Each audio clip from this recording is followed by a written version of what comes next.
Good day everyone, my name is Rafi B. Domingo and today I will discuss to you the Cyber Surge, which is the training and stop worm and the identity theft. So first open the Cyber Surge app, then training, stop worms, then play.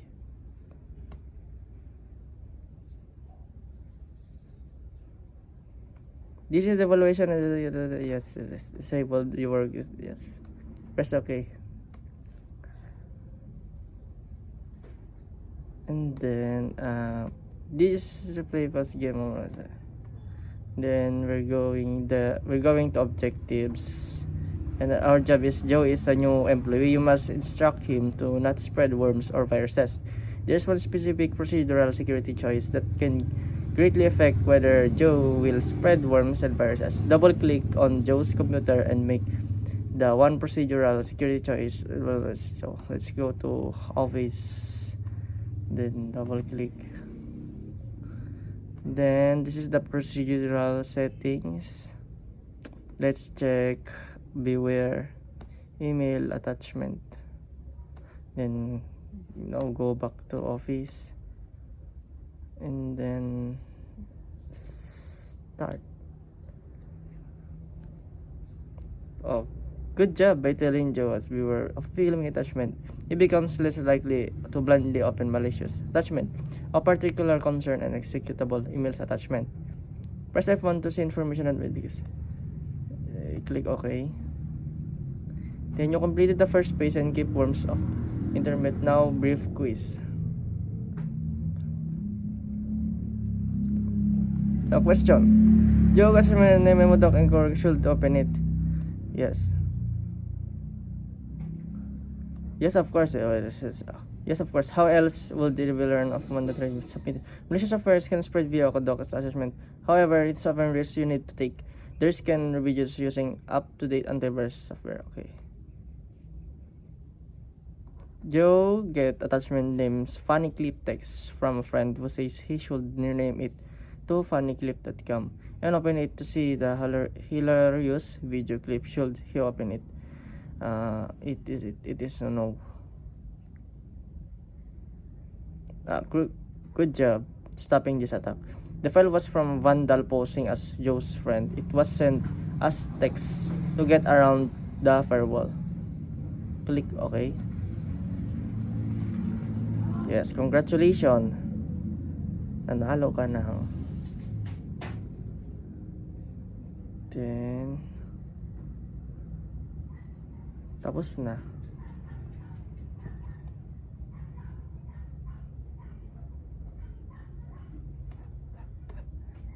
Nasa screenshot. Okay. Let's go again to another one.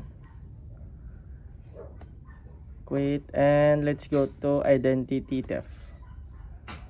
Then play.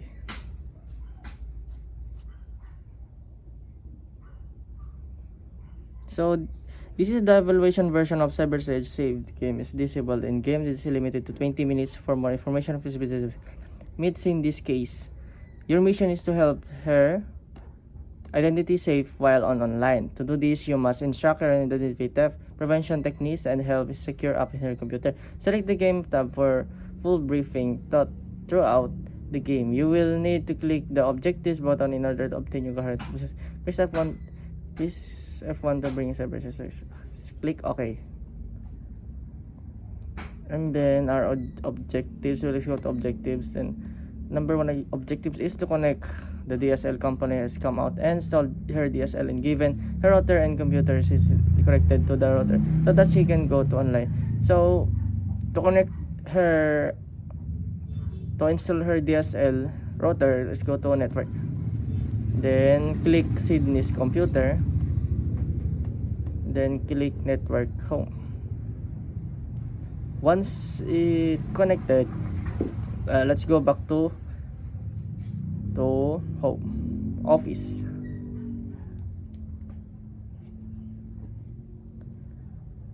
Now, it's dangerous to be connected to the internet without protection from things like worms, Trojan horse, and viruses. Go to the component screen and select one of the procedural settings. Help dangerous. A quick way, double click in this computer. Let's double click, then procedural. Let's go to automatic viruses and beware of email attachment. Let's go home.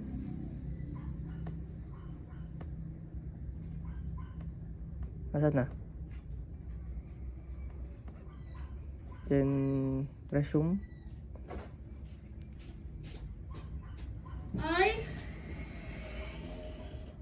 So there's a question here. Sydney is ready to proceed to check out and buy her yarn. The URL in the browser address back start with the HTTP and there is not a black icon in the status bar of the browser. So we hinahinala. So let's click no. So correct. Sydney should always check here if there's a icon status bar and the website's address begins HTTPS. These are indication that the connection is secure and Sydney's information is protected. Okay, then now Sydney has checked and make sure that the browser is secure. She can finish her online transaction and purchase yarn.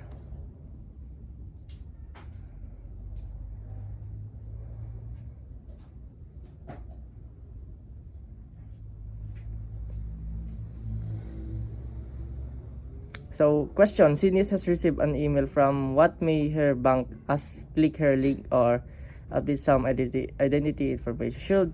Should she click on the link and fill in the form? It's no.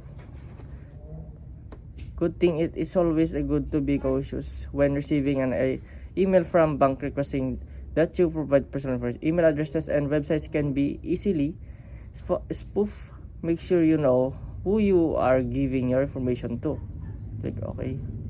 So good thing is always a caution when receiving email from your bank requesting that you provide personal information. Email addresses and websites can be easily spoof. Make sure you know who you are giving your information to. And that's it. Congratulations, you have successfully trained Sydney on the common identity theft prevention and techniques.